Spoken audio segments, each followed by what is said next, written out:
آپ دنیا کی تاریخ پڑھ کر دیکھ لیں، آپ کو پتہ چلے گا کہ اگر امریکہ وجود میں آیا ہے، اس کے لیے زمین پہلے حاصل کی گئی، اس کا نظریہ بعد میں بنا۔ روس کو دیکھ لیں، روس کی زمین پہلے حاصل کی گئی لیکن اس کا نظریہ بعد میں بنا۔ آپ چین کو دیکھ لیں،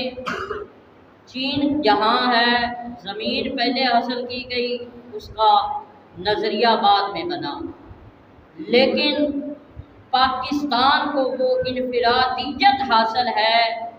پاکستان کو یہ مقام حاصل ہے کہ پاکستان کا نظریہ جو ہے لا الہ الا اللہ محمد رسول اللہ، نظریہ پہلے ہے اور ملک بعد میں آزاد کیا ہوا گیا۔ پاکستان کا نظریہ کیا ہے؟ لا الہ الا اللہ محمد رسول اللہ۔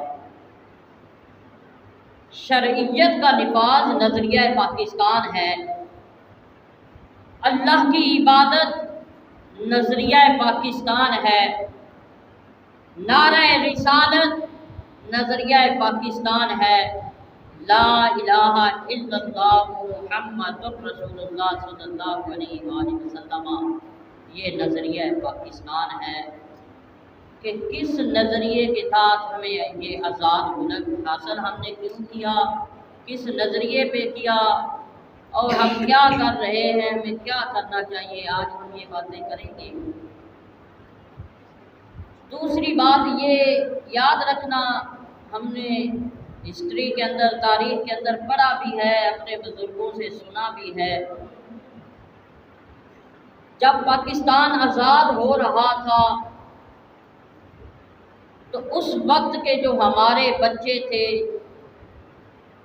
انہوں نے قربانیاں دی،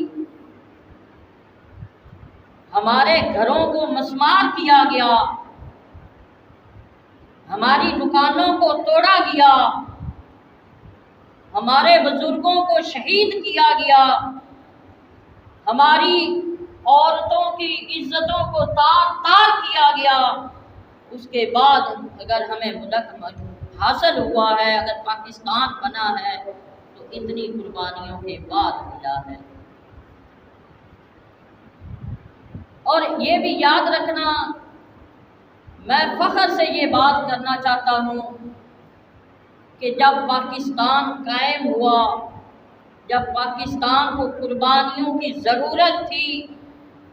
جب پاکستان بن رہا تھا، تو اس وقت جب بچے قربانیاں دے رہے تھے، ہمارے مالوں کو لوٹا جا رہا تھا، ہمارے گھروں کو مسمار کیا جا رہا تھا، ہماری دکانیں لوٹی جا رہی تھی، اس وقت ہم بے آس اور بے مدد تھے، لیکن ذہنوں کے اندر ایک بات تھی کہ ہم نے پاکستان بنانا ہے، پاکستان الگ ملک بنانا ہے جہاں ہم اللہ کی عبادت آزادی سے کر سکیں، جہاں ہم شرعیت اسلامیہ کا نفاذ آسانی سے کر سکیں، آزادی سے کر سکیں۔ اور پاکستان بنانے کے اندر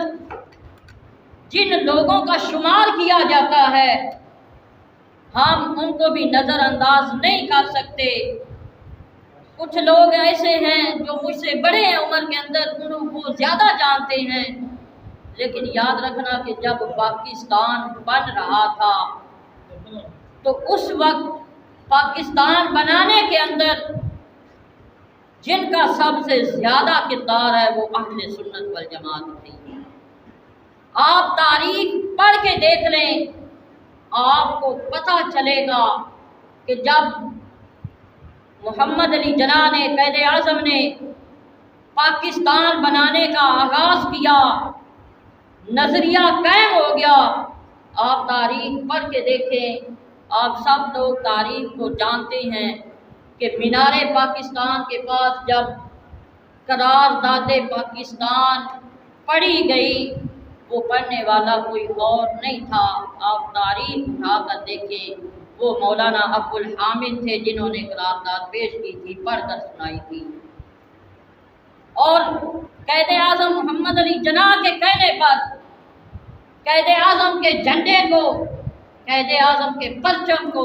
سب سے پہلے جس نے بلند کیا،